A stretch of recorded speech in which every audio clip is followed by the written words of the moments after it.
The conference has been muted. The conference has been unmuted. Can everyone hear me? Yes. Yes. Okay. I'll go ahead and mute. Apparently I'm pressing the wrong buttons today, so we'll just call that part silliness. The conference has been muted. So, welcome everyone. On behalf of the 2016 training course in MCH Epidemiology, my name is Maureen Fitzgerald. And if you're here today for the first of the two pre-course webinars, you are in the right place. Today we will hear the training course introduction and overview of MCH initiatives and indicators with Dr. Ashley Hirai. We hope that you're getting excited as our time on site draws closer. This training, what we've come to see over the years is that it offers more than just a really tremendous learning experience. Each of you will also have unique opportunities to connect with your peers in the field, as well as a pretty amazing faculty, and you'll build some great relationships.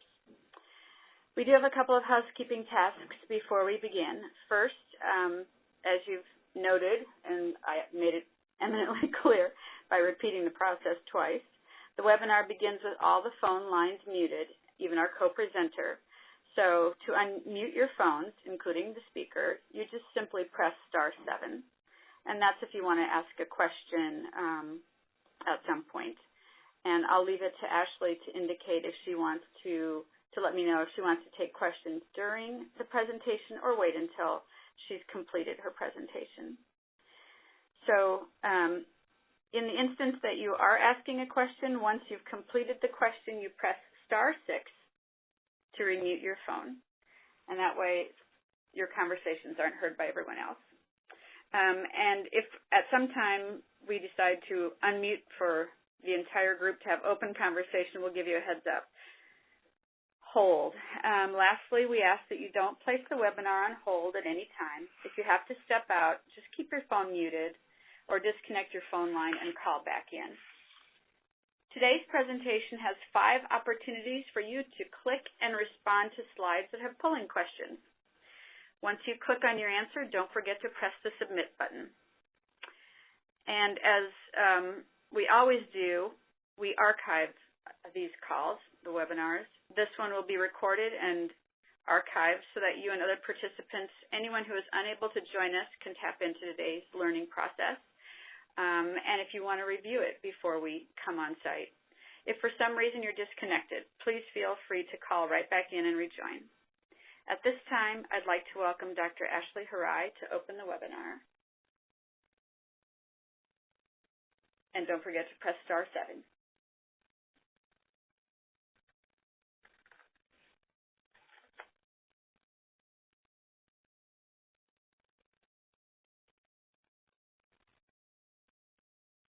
Okay. Can everyone hear me now? Absolutely. Okay, great.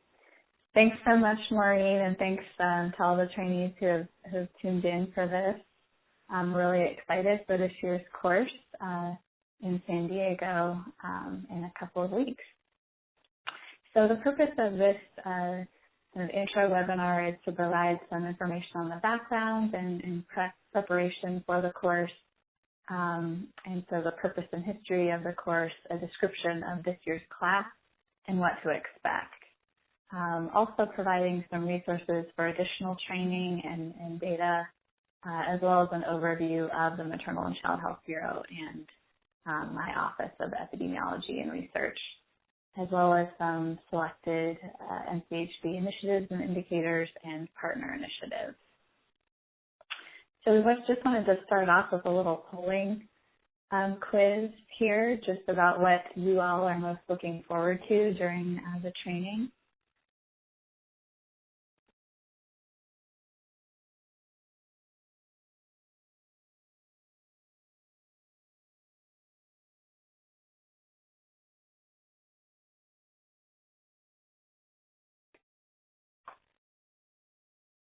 So Maureen, when I skip to results, will that end the polling?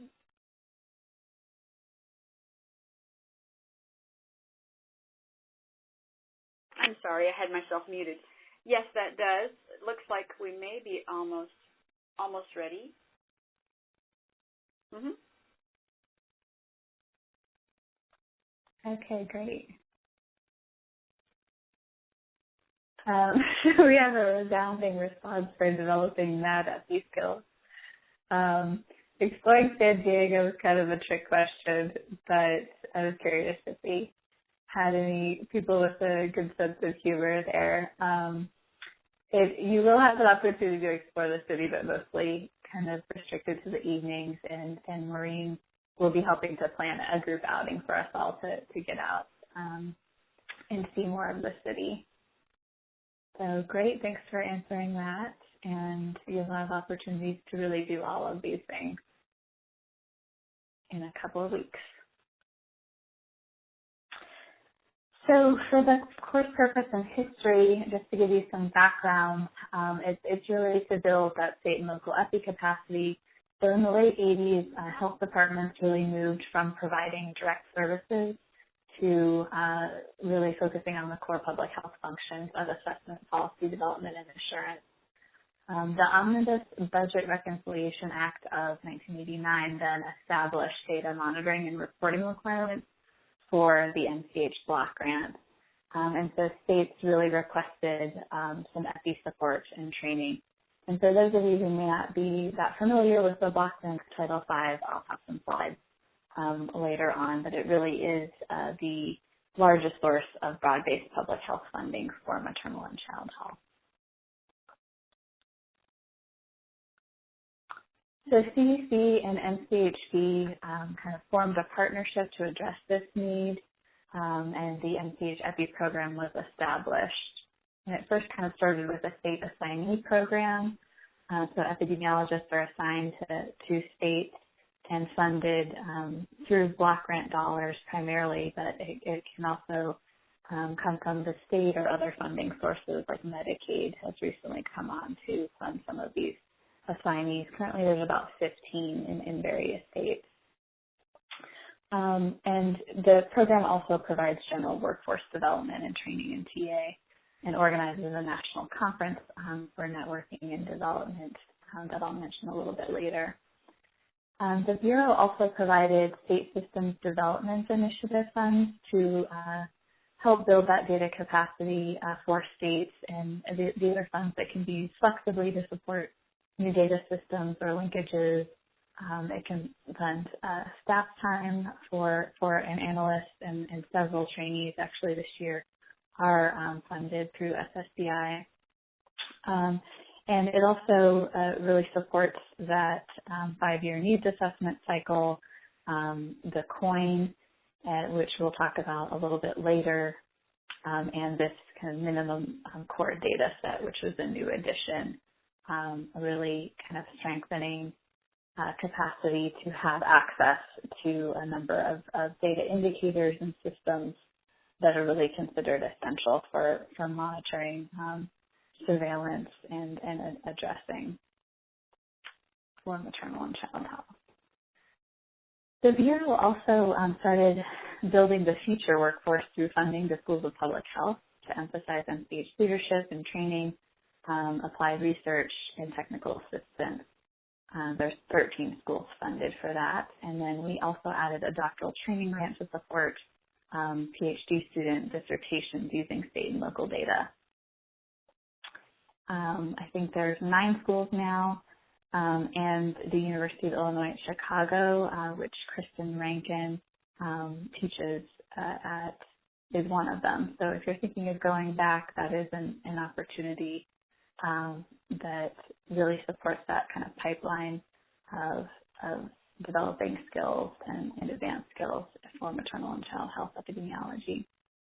We also have several placement opportunities for students in training. The CDC and CST sponsor 2-year applied fellowships for recent graduates. Some of the trainees this year are former fellows, and we actually have one in Maine, Emily Moran Lozano, who is a current CST fellow. And of course, we have this training course that the Bureau started sponsoring in 2002.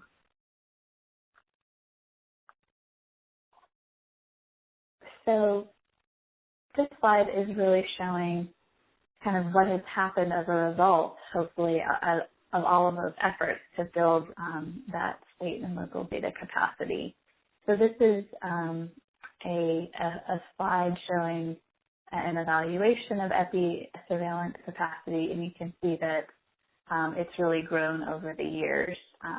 So those reporting substantial to full capacity increased from 43 to 73%, and those with minimal or no really declined as well.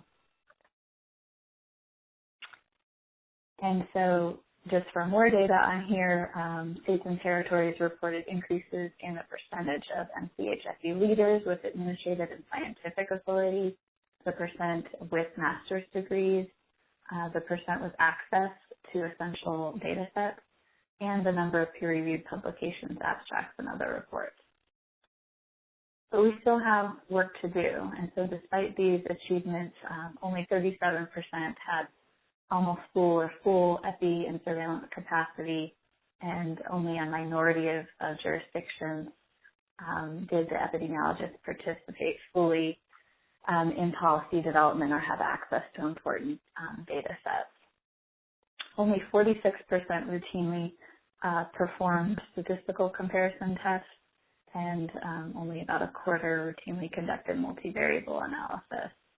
And that is really the goal of this year's course, is really to facilitate expansion of those multivariable analysis skills. So you all indicated that you had intermediate to advanced skills here on multivariable analysis, which is really helping us to move beyond descriptive statistics to answering kind of the why and the how of the patterns that we see in different morbidity and mortality, and tells us what we need to intervene on. And so the focus of this year's course really is having more advanced regression techniques.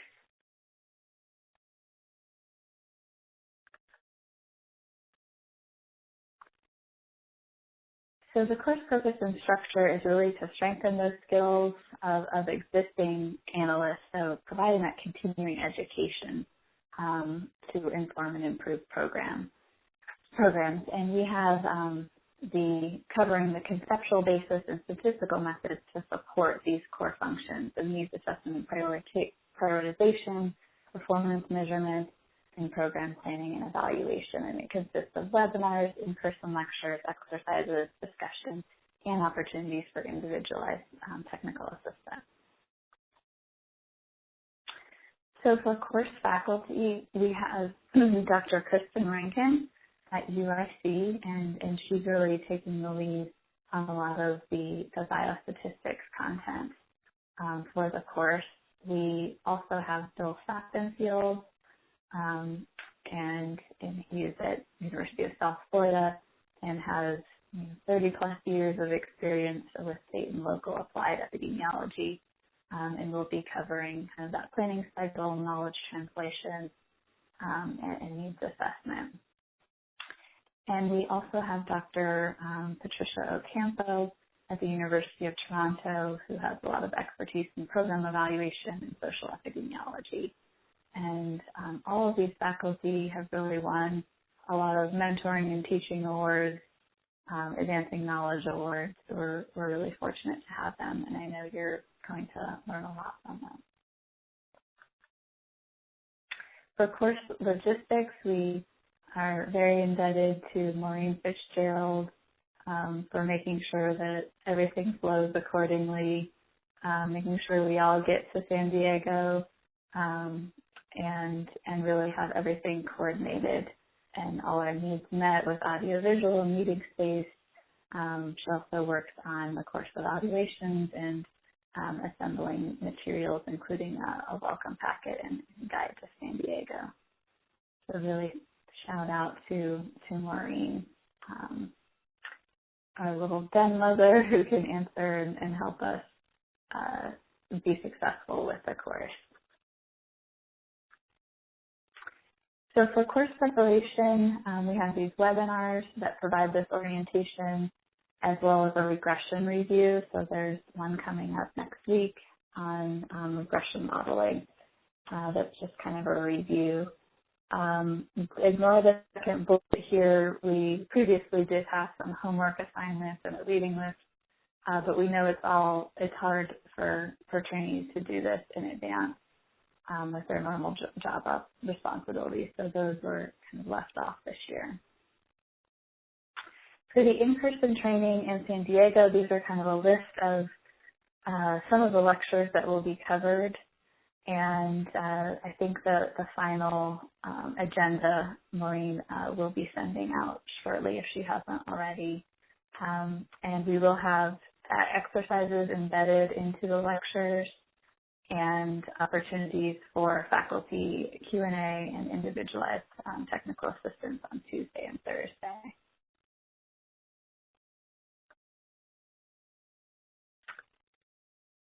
After the course, we'll have a series of webinars to expand and build on the foundation of training that you've received. So economic evaluation, we know that that's an important topic that we're all trying to strengthen to really make the case for programs and change. And so that actually will be covered in at least one webinar where we will have an economist be able to walk us through some of those principles. We also plan to have one on difference in difference methods for policy evaluation, as well as other topics that you all suggest, and we will solicit your feedback at the course. There's also opportunity for ongoing technical assistance. So if you're conducting an analysis and you have questions about maybe the model or different variables or how to approach a problem, you can contact any of the faculty members and we'll be happy to assist. And there's also a one-year evaluation after the course. So next year, you'll be getting a survey to just ask about your current employees or employment, what technical assistance you might have sought, how your skills strengthened, and examples of certain projects or products that were enhanced as a result of the course. And we really need to do this and hope that you are able to respond, and we will be getting your personal email addresses in case there are changes in employment, because we really need to evaluate the program and demonstrate impact, really to continue it. And your feedback is incredibly important. We use it for continuous quality improvement. As a result of some of the feedback over the years, we have better targeted the training to certain skill levels. So we alternate annually now between a basic, intermediate, and intermediate to advanced. And we just think that makes the course much more efficient. If there's too broad of an array of skills, it's hard to make the training really ideal for anyone. There's usually people then that are bored or just way behind, and so trying to target the skill level, it's not perfect, but you all are more of an intermediate to advanced range, and will have a more effective training experience. We also realized that actually this past year that these post-training webinars are probably going to be more effective than any pre-training webinars before you all have met and gotten to know one another and built that foundation in person. So we really restricted those pre-training calls or webinars and have placed more emphasis on following up with some webinars for more advanced topics after the course. We also have that advanced sign-up for individual technical assistance, realizing that was a need, and have tried to apply more networking opportunities. That peer-to-peer exchange is really critical for the course, and so we will have different tents up during the different lunches so we can organize people by certain topic areas, programs that they might be working on, or data sets, to really kind of foster that exchange and sharing of resources. We also try to cover fewer topics in greater depth, but this is always a struggle. There's so much that we need to cover, but we are trying to do more with the post-training webinars to address that. And of course, we also try to make our sessions more broadly available because not everyone gets to attend the course, and you might want to refer colleagues to different training resources as well. So here's some examples of some of the success stories that we've heard from prior trainees, and this is really what we want to be able to document on a qualitative level, so you can see just from some of these quotes how the course has really helped them in different analyses or target setting and needs assessment, being able to quantify infant deaths attributable to disparity, or really getting assistance for an analysis that someone was able to publish here in pediatrics, actually. So a little bit about you. Again, you are a very select group. We always have a lot of applicants. We had a wait list we couldn't go through, but we had at least 150 applicants, and we're only able to select 43 of you.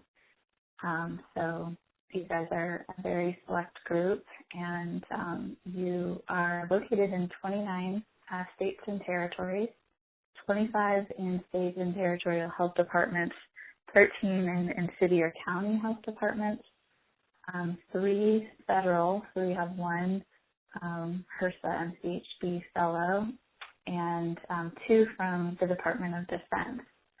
There's actually a Naval Research Center right in San Diego and a birth and infant health registry. We're excited to kind of broaden partners there with that. And I left out 1 that had a hospital affiliation, really primarily working on quality improvement and with Healthy Start. And then we have 1 tribal epi trainee as well. So average age is 33 and a half. And normally in MCH we do have more women, but we do have 6 men this year. Last year we actually had 11. So it's always good to diversify.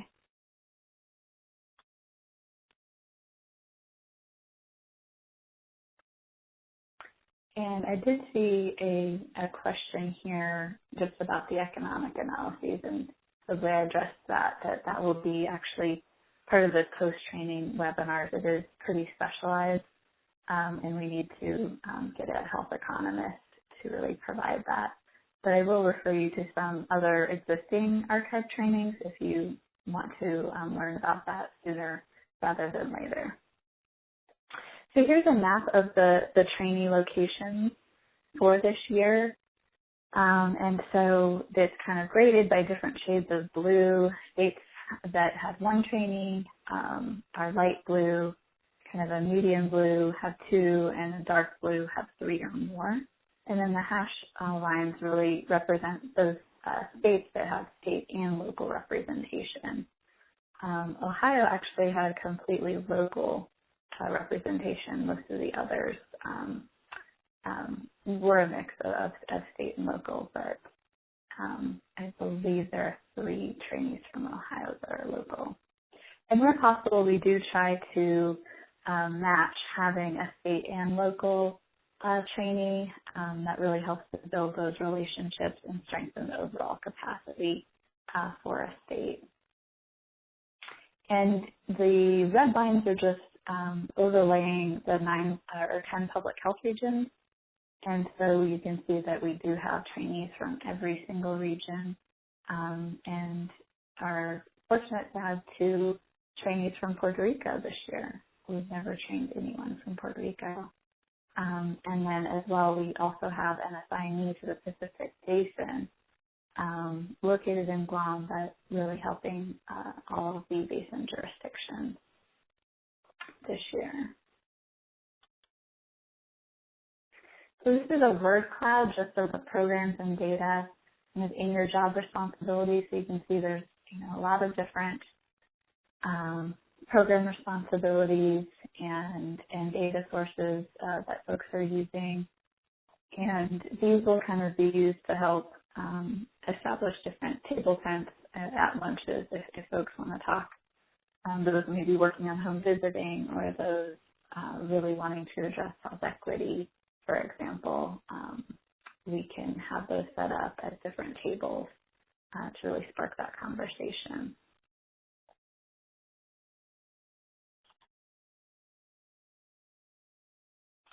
So the opportunities for technical assistance and Q&A that kind of came in this year among your applications, there were a number of specific topics or projects, and that can definitely be responded to in the or individual signups that will be done in advance, as well as just ongoing after the course.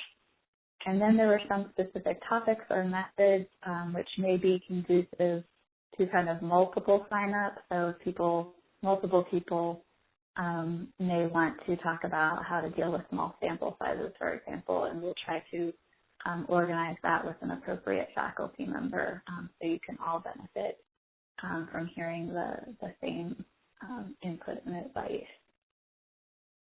So these are just some of the examples, and some of these can also turn into post-training webinars. And some are being already conducted, like multi-level modeling, and economic evaluation, again, is planned as a post-training webinar. So here I just wanted to ask, there was a training or a TA request about kind of some coding tips, so just wanted to see what software you all use primarily, since you just have one option here.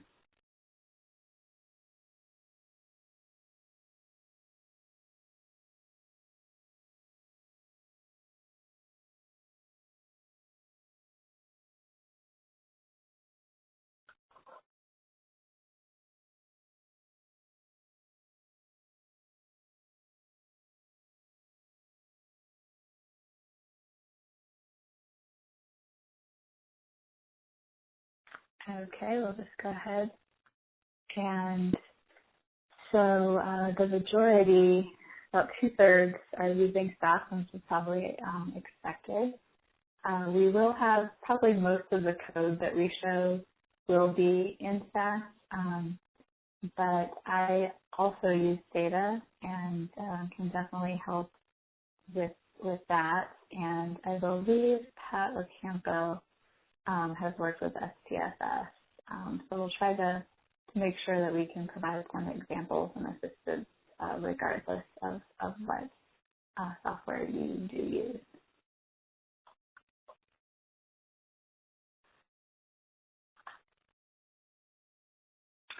So just some tips for getting the most from the course. So attend those webinars if you can, particularly after the course. Next week is optional for a refresher, but it's probably always advisable to do that because we will jump in pretty heavily with the regression on site. And really to just use this opportunity to focus. It's kind of rare, now as adults to really get this opportunity a week away from work to really focus on your skills and development. And so really try to do that. I know a lot of you will still have to check in on some work responsibilities, but really take advantage of this dedicated time. And we consistently hear how important that networking is with each other to really share those tricks and tips with one another working on, similar projects or programs.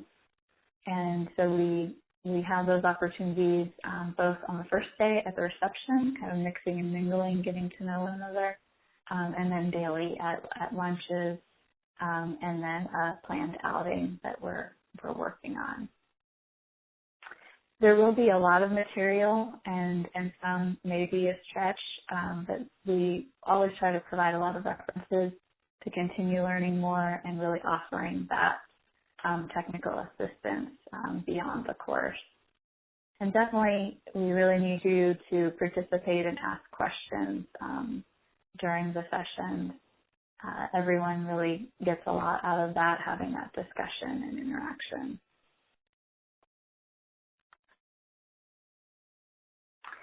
So I'm just going to go into some slides for additional training and data resources.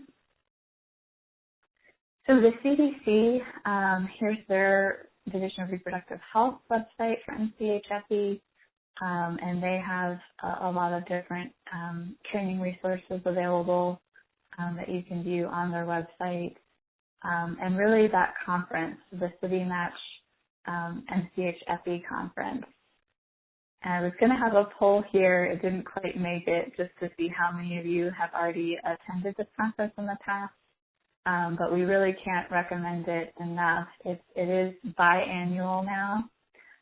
So it's going to be held this fall in Philadelphia, and it won't be held again until 2018. But it's really like a perfect merger here now with City Match to have the program piece really tied to the data and epidemiology. And so it's just a wonderful conference to really showcase that applied data translation, data to action to inform and improve programs and initiatives, and also learn about emerging MCH issues. There's pre-conference training, additional skill building opportunities, and lots of networking. So really can't encourage that enough, and hopefully many of you are already planning to attend. The MCHFE program also has a listserv that they frequently post different job opportunities and training opportunities too. You can join that just by having subscribed in the title to an email there. And they will also have different announcements for their kind of webinar series, the MCHFE Grand Round. Some of our HRSA MCHB training resources, we do also have a webinar series, two of them in fact, a data speak that features topics related to MCH data. Some topics recently covered were improving the timeliness of vital statistics, the built environment, return on investment, and we recently also had one on SSCI. And those are all archived. If you just go to the website, you can view them at your leisure. We also have an Enrich webinar series that features topics related to different MCH research and methods. So there's a list of recent topics that were covered. And I didn't update this from last year, but there was recently one on instrumental variables analysis, which was pretty interesting. And we also, there you can sign up for different listservs that we have for both epidemiology and research. The MCH Navigator is something that's run by our Division of MCH Workforce, and it provides different bundles of training resources compiled from a variety of sources.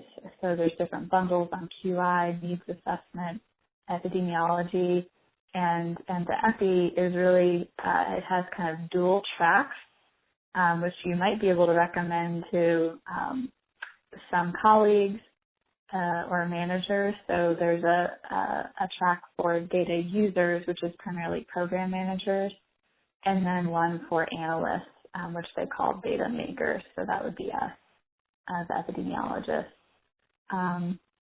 And we had one of our courses, also an intermediate EPI year, that's archived on this website, and it does have some additional topics that we may not cover this year. For example, missing data analysis. There's a great archive of that. HRSA also sponsors public health training centers that provide general EPI and program evaluation training, and that website there at the bottom is something you can use to explore and to find available trainings in the COSTA Center. They're kind of organized across the public health regions, and you can request specific training for your department. it's something that may not be widely known, but definitely look into that.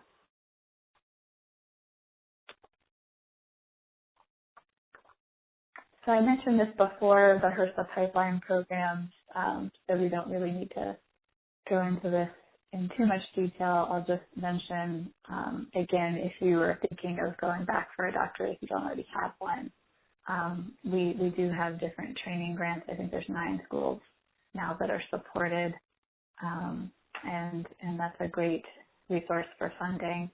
And also the graduate student epidemiology program.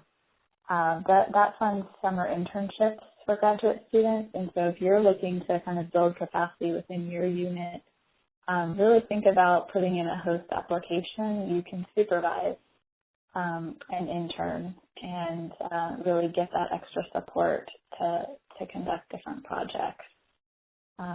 They're done with kind of general epi, with program evaluation and needs assessment.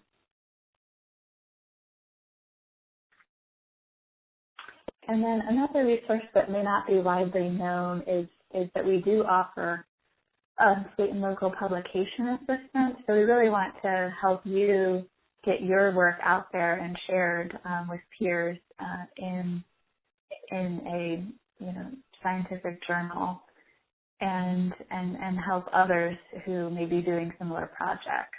And so we do have this resource that can provide assistance in various stages of paper development, maybe outlining the objectives, designing tables and presentations, consulting on the appropriate journal for article submission. So there's a link to that if that's of any assistance. We really want to get the word out on that because it's generally underused. Some additional training resources. AMCHIP has an archive of all of the annual skill building training from AMCHIP and the NCH EPI conferences, and they have done a lot with economic evaluation and return on investment in particular. The DMATCH also has the perinatal periods of risk training and opportunities for TA requests, and they are very much locally focused. And then mchepi.org is a website and resource that shares a lot of different code.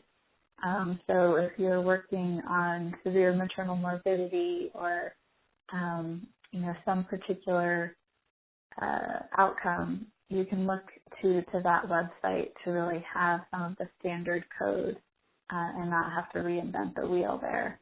And also has opportunities for peer exchange. And now I'll just cover a few general data resources. Many of you are aware of these, but hopefully maybe one you haven't heard of. So we have healthypeople.gov and health indicators and county health rankings. I'll share some screenshots of those coming up. We have the Title V information system, which has recently been revamped, and you can see kind of every state's application, kind of search their narrative, look at the budget and numbers served, as well as their selection of their new performance measures and outcome data. And then there's also an MCH Data Connect that Harvard runs. And that's really useful because you can actually click on the level of analysis you're looking for. I think down to census tract, can really see what different data sources are available there. PeriStats does have a lot of indicators around the perinatal period and just well women in general that they collect from vital statistics, CRAM, and VRFSS. And then I also kind of just discovered this nutrition, physical activity, and obesity data website run out of CDC, and they compile a lot of data from different sources, the National Immunization Survey for breastfeeding, and WIC data on obesity is also there, as well as from BRFSS and I believe YRBSS as well. And here's just a screenshot of Healthy People. It does contain national data by year and demographic stratifiers, so if you're looking for kind of benchmarks and key indicators, this is really your go-to. And it also has literature searches available and ideas for different interventions. And yes, we will have the PowerPoint archived and distributed so you can access these links. Really glad that Ellie is enjoying all of the resources here. Thank you. And this just kind of shows an example of the data that is available. Again, it is national, but you can kind of show by different stratifiers. And then it does link to health indicators where you can really look at some of the geographic data and have maps along with the demographic and trend data. Here's an example of county level preterm birth in Mississippi. And also county health rankings is another resource to really drill down more to local data.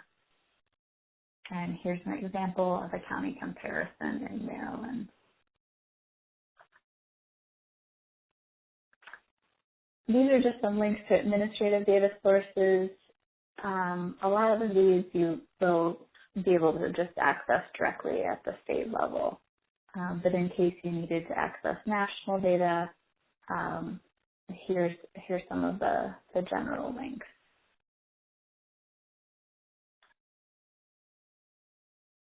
And survey data resources. PRAMS and YRBS, you can obtain those from your state. And then the BRFSS and the National Immunization Survey and surveys of children's health. You can access the raw data files at those links.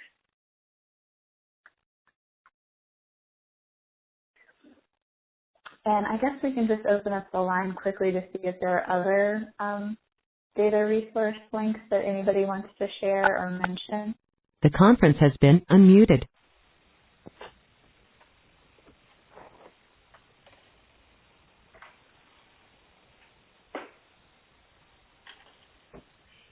Just want to see if anyone has other resources they might want to share. There's always something new, and it's really great to be able to share that among peers. But I will move forward, and if you do have something you want to share, please just use the chat. So the National Survey of Children's Health is something that is a survey. I guess we should go back to mute, Maureen. The conference has been muted.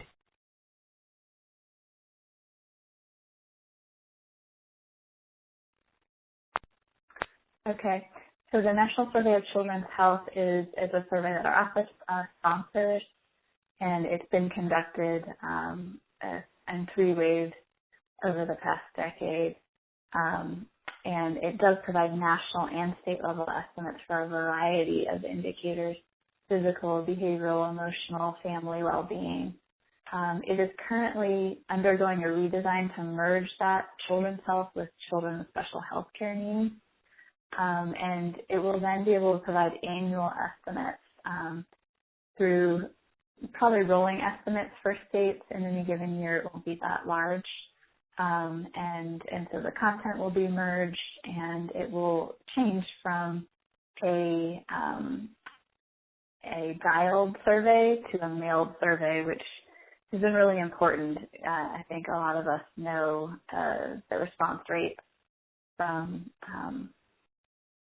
some surveys has really gone down, particularly with the switch from landlines to the cell phone.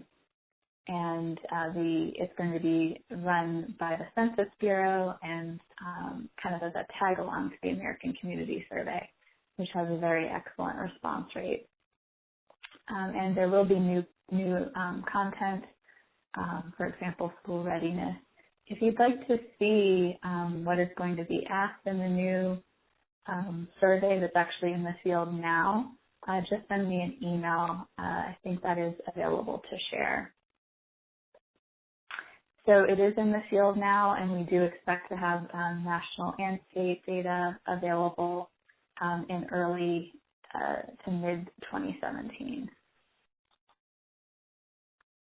And I just wanted to mention a little bit about our the Data Resource Center, which the Bureau sponsors as an access point to really make that the data from the national surveys more accessible on a broad scale, both for data users and analysts, as well as those who just want to really use the data for kind of fact sheets or programs. So these they provide easy and interactive access to the different surveys, as well as the National Health Interview Survey and the Pathway Survey, and they aim to build knowledge and capacity for using the data, both in providing the raw data sets and having visualizations of the actual data, again, primarily for those users who are not going to be analyzing it themselves. They also have a lot of examples of how to put data into action. And last year they just provided this slide about resources for our training course, so you can learn more about all of the national surveys, access the data for your state and region, download it, request any technical assistance or help, and really have those resources to translate that data into action. So they did a lot of kind of infographics as examples that may be helpful there. This is just a slide showing all of the different domains that are covered in the National Survey of Children's Health and different indicators. And this content map is available for all of their surveys on their website. So there are multiple methods of accessing and viewing the data, and they do have the ability to look at trends and state ranking tables and interactive queries. So this is just an example from California of a state snapshot using the most recent data available from the National Survey of Children's Health. You can compare a state to the national data and also look across different years. In addition, they also have some resources to help get more finer data at the local level. And so you can use indirect estimation to really take that state level data, those rates for given demographic stratifiers, and apply that to the distribution in a given city or county. It's not perfect, but it does provide some estimates in using what we do have available to look at more local level data. They can provide some assistance with that, but here's another infographic from California, really helping to translate and communicate the power of data.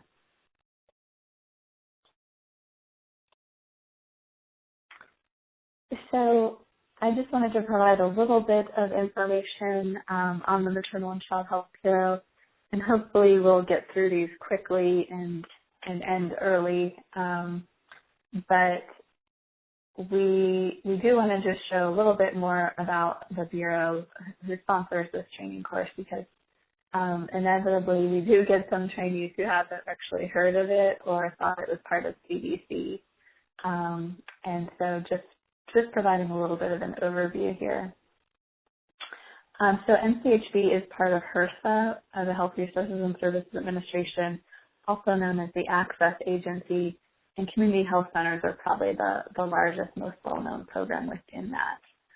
But our mission here is to provide that leadership and partnership to ultimately improve the health and well-being of MCH populations, including all of the nation's women, infants, children, adolescents, families, including fathers and children with special health care needs. And 85% of the funding goes to the Title V block grant. It's a federal-state partnership to identify and flexibly address key national and state health MCH priorities. It is the largest public health investment devoted to MCH broadly. It's a 4-to-3 federal-state match that ends up resulting in a $6 billion program. And so services are provided along a pyramid, including infrastructure building, needs assessment, planning, monitoring, evaluation, population-based services like newborn screening and immunization, public education, enabling services, outreach and enrollment, for example, as well as direct services as a payer of last resort. And then we also have these discretionary grants, SPRAN, Special Projects of Regional and National Significance. They support research and training, including many of our programs. And then KISS, the Community Integrated Services System, to increase local service delivery capacity, and service systems, promoting medical home, for example, and coordinated care for children with special health care needs. And then we also have categorical discretionary funds through, for example, Healthy Start and other legislation for home visiting in particular is a separate line item. So I wouldn't be a bureaucrat without showing an org chart here. But at the head of our agency is Dr. Michael Vu. Many of you probably know and have met him at different meetings and conferences. But he's truly a visionary leader and comes to us from California at UCLA.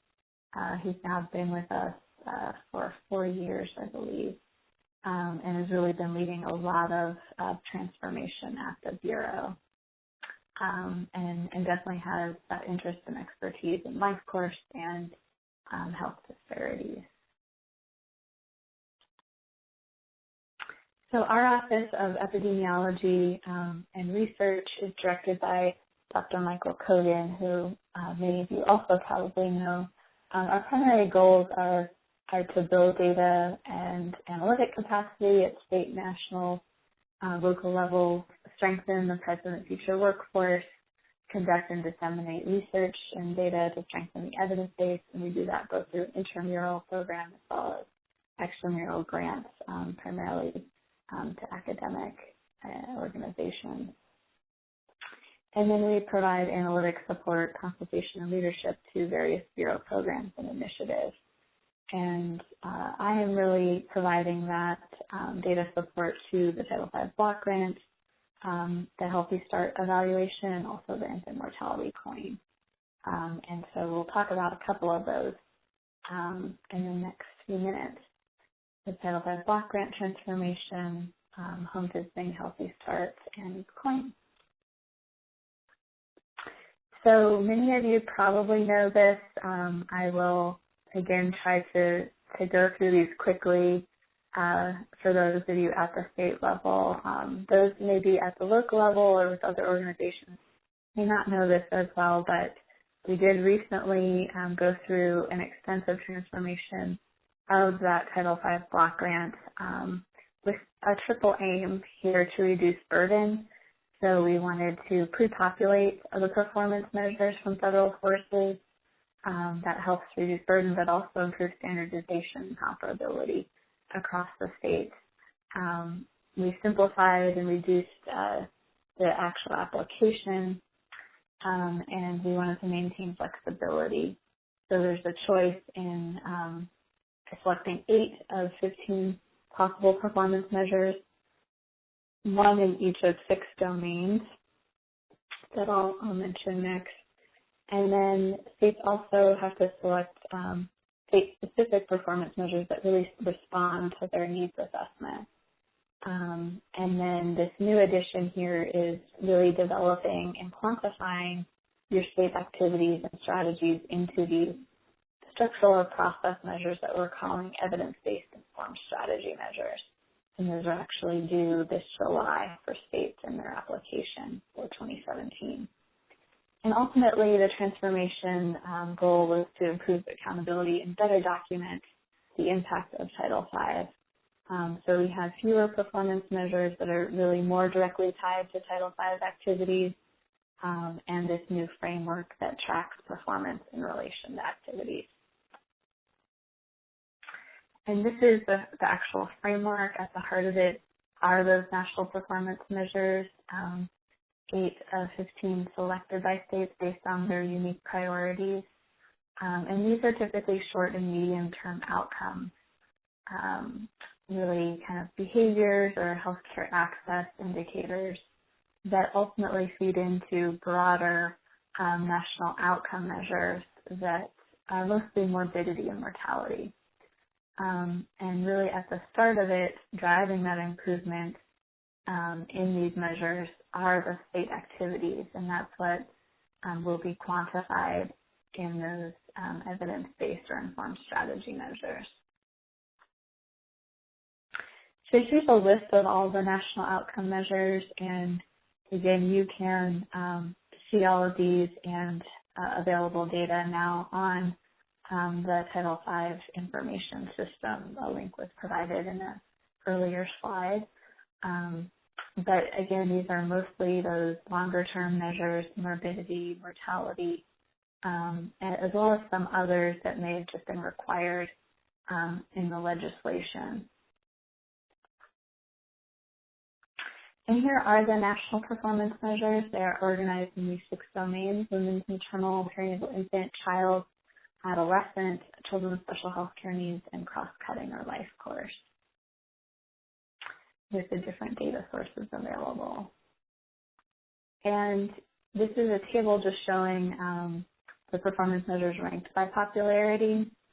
And you can, on the TVIS website, actually see what your state selected, which might be relevant, particularly if you're in the local public health and may not exactly know what different measures your state selected, but you can see kind of national maps there as well. And it's probably not surprising that the Well Woman visit was the most popular, given the real breadth of infant and maternal life course indicators that can really be influenced by promoting the health of women prior to pregnancy. This is just a snapshot of that pre-populated data that states see in their application system. This is the Well Woman visit here, and it's really the trend data that's provided to help form objectives for the future, as well as looking at different demographic stratifiers that might help to target programmatic intervention. And if you did want to learn more about any of the indicators and get SAS codes, compare the data to states and the nation, that will be updated shortly.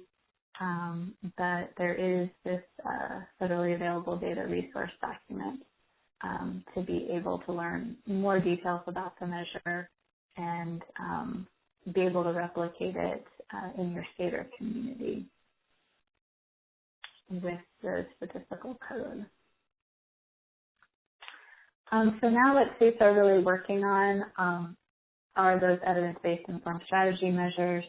Again, they are the key to understanding and demonstrating the impact of our investment on those performance and outcome measures. So we don't just want to show that these performance and outcome measures have changed, but how we can really articulate that Title V influence those changes. And again, that importance is really because there's always, tightened budgets, and we really want to be able to show what these dollars are accomplishing and how they've done it. The primary selection criteria are, that the indicators are measurable, the data are available and quantifiable, and also meaningful. they are in fact related to the performance measure and based or informed by evidence of effective practice.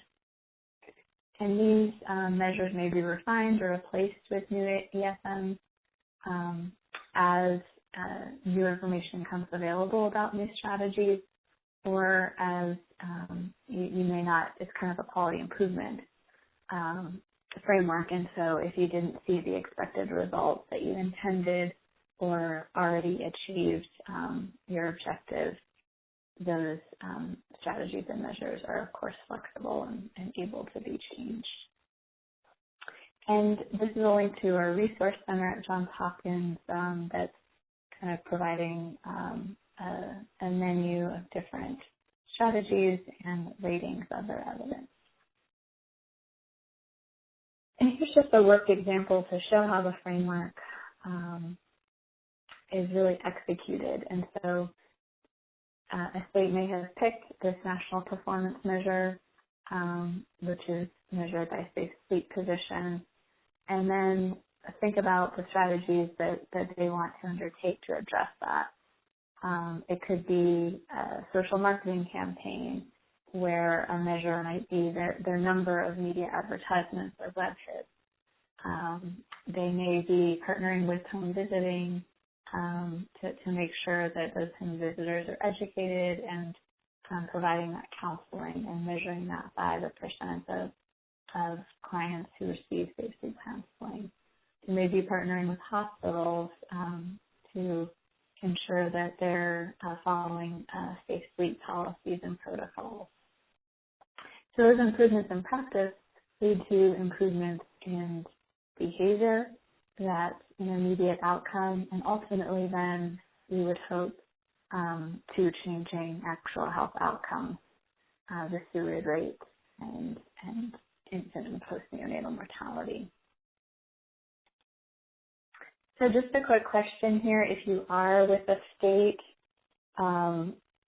just curious what phase of ESM development you are in. If you're currently selecting strategies, translating to measures, or ready to submit.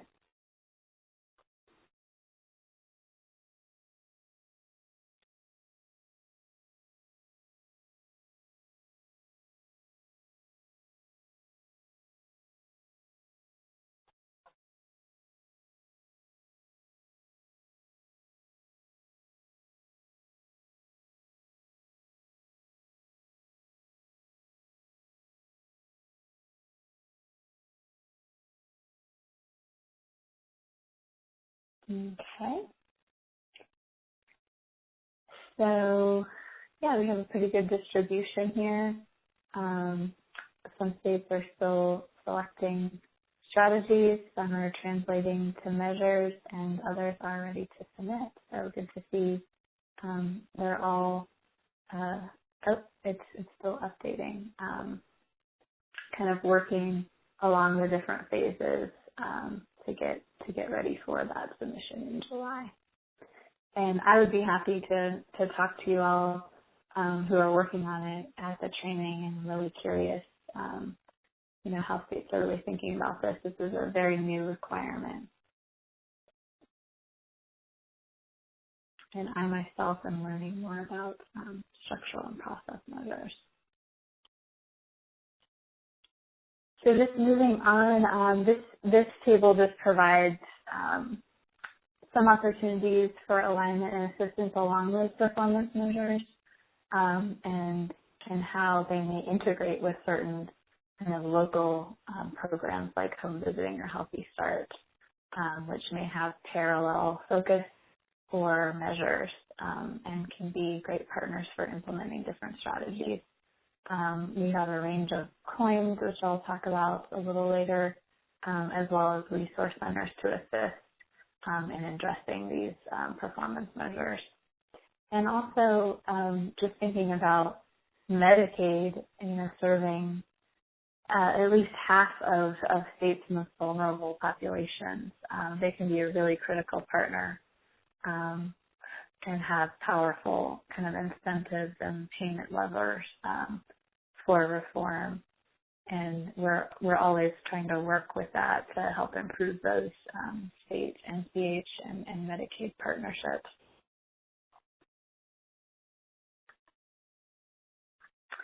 So here's just a slide about home visiting. We definitely have a few of you working in this.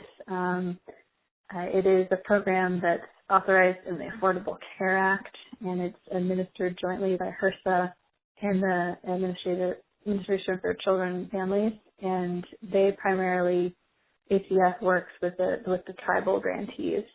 So we have grants to 55 states, territories, and nonprofits and 25 tribal organizations to serve at-risk communities identified in their needs assessments. And it's serving pregnant women, families, and children through kindergarten entry using 17 evidence-based models. There's also competitive grants for innovation. And these are the 6 benchmark areas for improvement here for that program. Healthy Start is somewhat similar, but it's really more of a community-based program that's generally not statewide, that links women to health and social services to improve perinatal outcomes and reduce disparities. And we have 100 grantees with a new focus on 5 key aspects: improving women's health, quality services, family resilience, collective impact, and accountability. So there really is this newer emphasis on population health and evidence-based practice and CQI. So just a little bit about COIN in case you may not be working on them directly, but they are really the new kind of platform to really help states accelerate progress in a given area. And so it really began as a pilot in the 13 southern states to address rates of infant mortality, and it's now expanded nationally into other topic areas even. But it emerged in response to a request actually from state health officers in the southern states. They really wanted some assistance to engage in collaborative learning around evidence-based strategies to reduce infant mortality and improve birth outcomes. And so it started as a partnership among the states and HRSA and ASTO, AMCHIP, March of Dimes, a bunch of public and private partners. And at its core, a COIN involves these 3 core components. So collaborative learning is really providing that platform for states to exchange ideas and learn from one another using the methods of quality improvement. So those kind of PBS-based cycles that you can make sure to test and spread and scale those evidence-based practices, but also innovative practices that may be generated thinking outside the box in new ways to address old health problems. And so those are kind of the 3 core components with the COIN.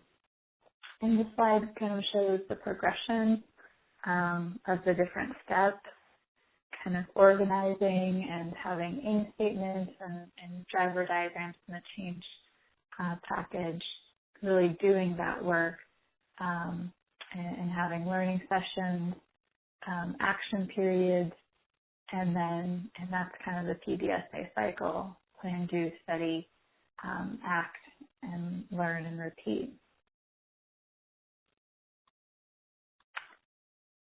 And so it did start out in 4 and 6 addressing these 5 common strategies that were identified from their different needs assessments in those 13 states in 4 and 6. And it does involve a lot of partnership and collaboration at the state level, really getting together those state teams that include state health officials and Medicaid directors and other partners. And then having these different strategy teams that assist those state teams different content experts or data experts and other staffers and state representatives. And really at the heart of this is providing that platform for collaborative learning, so having that shared virtual workspace, technical assistance for QI, and ultimately having that data dashboard to know if you're really seeing that improvement. And so now that the infant mortality claim has expanded nationally, there are a few more strategies, including social determinants of health, that are included there, and then as well as the Pacific Basin data capacity coin.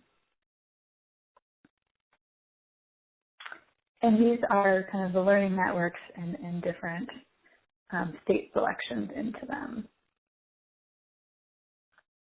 And so the flow of a coin really is having that action plan. And so you start by establishing common aims, identifying those strategies to address those aims, and then ultimately developing and tracking those measures to know if those strategies had an improvement.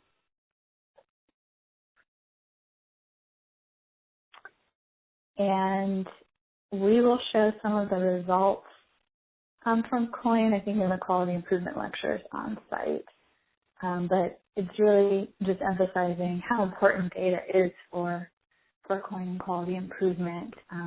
What gets measured often gets done, and you need data both to plan and understand problems to select strategies, and then also to study and evaluate and ensure success, and really explore variation to identify opportunities for continuing improvement. And just some of the strengths and challenges that we've had from a data perspective with the infant mortality coin in particular. Strengths are really just engaging those epidemiologists to be at the table with various program partners across states, and really strengthening the visibility and the importance of data, and improving timeliness. Vital statistics, that was a big success for regions 4 and 6. Not every state was using provisional vital, and as a result of the initiative, just having that peer comparison and realizing that this data wasn't perfect, it's used for improvement, and it's without judgment. And so having that peer comparison of a neighbor state reporting quickly, all states came on board and were able to gain access and report those provisional vitals and share code across states to really accomplish that. Some of the continuing challenges are that we still do have some problems with timeliness for certain data sets. And for some strategies, data improvement may be the first goal. For example, risk-appropriate perinatal care. We really don't have kind of quality validated data a lot in many states. And so CDC has developed this tool, survey assessment tool, to really capture those dimensions of staffing and equipment that define different levels of care, and can be used to really have that first aim of knowing how many infants are born in appropriate facilities, and really to be able to convey to policy partners about the importance of this and how many babies may be dying because they're not born in an appropriate facility. And then also just making sure that we also track process measures, not just outcomes, so we know what may have led to that improvement and are able to really spread and scale that. So there are a lot of other claims now and QI efforts, and many of you are involved in these. These are kind of all listed here, and so I do have a little poll here. If if everyone could share maybe what COIN they're participating in. I realize not all local trainees may be participating in these, although a lot of them do try to involve local partners.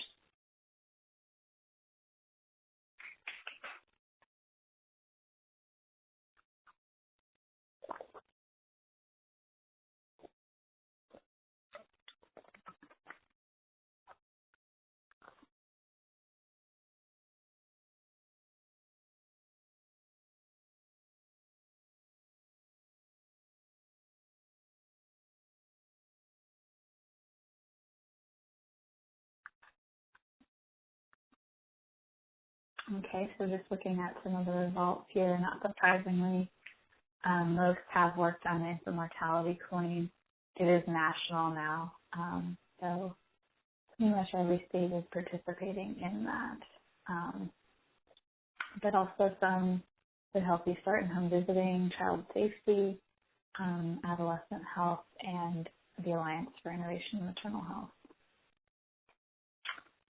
So that's great to see, and you all can share your experiences with one another on site. I think that will be really helpful, and what you've kind of learned from embarking on quality improvement as an epidemiologist. So just wrapping up just a little bit on partner initiatives and some final thoughts here. So obviously we partner very closely with the Division of Reproductive Health for the MCHFE program. Just wanted to highlight Dr. Wanda Barfield, the director of that, and some of their kind of current focus areas. Perinatal quality collaboratives to reduce maternal morbidity and mortality, and improving that surveillance. That's a big emphasis, and there will be a lot of sessions on that actually at this year's national conference from CHFE. And Kristen Rankin is also conducting training for state epidemiologists on this. A lot of activity on postpartum LARC collaborative that they are actually expanding now to reach more states. And a SUID case registry, kind of very leaders in science for a lot of these topic areas, and have developed a coding system and death review database that is very helpful. At CMS, we collaborate with them, really trying to improve our partnerships as well, to be a model at the federal level for the state. Some states are much more successful in having those partnerships than others, but really trying to encourage that. And they really focus on delivery system improvement, having those core maternal and child care quality indicators, which I mentioned previously. A number of them relate to our national performance measures. So again, they can be really incredible partners, and I know some of you are working with that Medicaid data. They also have a maternal and infant health initiative to improve utilization of postpartum visits and increase pregnancy intention. And there's a big collaborative on that with contraceptive quality that some of you may be participating in, and we're trying to kind of expand and bolster that with COIN as well in our pre and interconception care strategy team. AMCHIP has a lot of projects with the states, the Transformation Station and Workforce Development Center to really assist states in implementing the Affordable Care Act, and the Innovation Station, and then most recently Communities of Practice, where you can kind of view various programs along an evidence continuum and share your best practices and examples. They also have a really helpful infant mortality toolkit to assist states in evaluating and addressing infant mortality. And then new return on investment resources and action learning collaborative with the Kellogg Foundation and Community of Practice listserv. ASTO has the Healthy Babies Initiative and various fact sheets and resources available. And state-specific kind of highlights within those. City Match has an Institute for Equity in Birth Outcomes, and I know a bunch of our Ohio trainees this year are really partnering in that work. It will be exciting to hear about your experience in San Diego. And they also have a life course toolbox and lots of trainings available there as well. And March of Dimes is a partner that has a very classic report on improving outcomes of pregnancy and the Healthy Babies Are Worth the Wait initiative, public and provider education to really reduce those rates of early elective delivery. Just some final thoughts here before we close out. These are just kind of some of my thoughts really about the purpose of what we do, to really have this epidemiology of consequence and really be applied. And that's what we always do in this field, and just making sure that we're really applying methods with a purpose and knowing when more rigorous methods are needed or not needed. Sometimes simple statistics are really very powerful. And so we have like these descriptive statistics that can really describe the distribution and let us know who to target. But then we also have these multivariable techniques that help us know why and how to identify independent determinants that can influence the content of interventions and evaluate their success, and assess whether trends and patterns are real or could be confounded by other factors, and just, accounting for the array and complexity of factors. And that's really, again, what we're going to be focusing on, that more advanced part of those multivariable statistics, so you all can be excellent leaders and resources for your states, which you already are. We just hope will extend that training.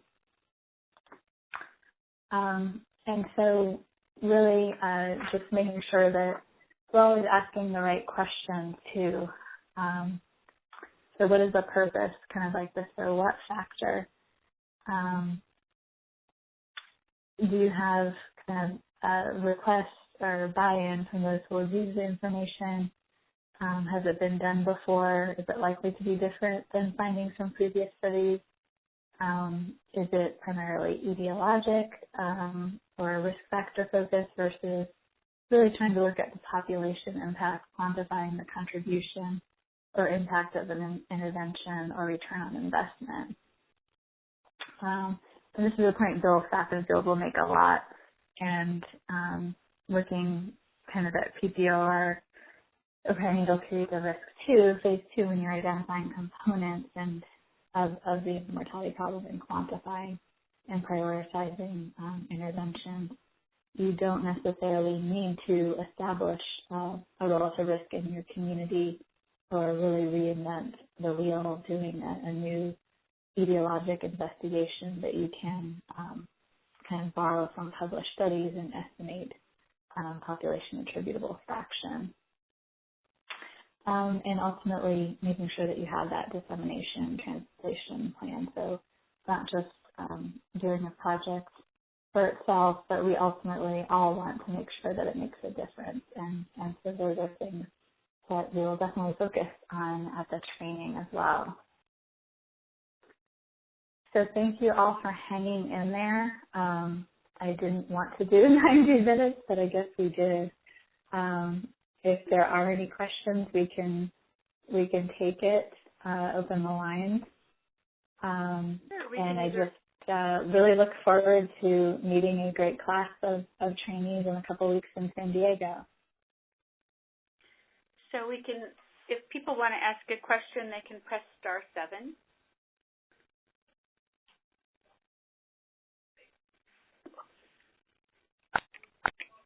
The conference has been unmuted. If anyone has any questions, you can go ahead and ask Ashley at this time for a couple minutes.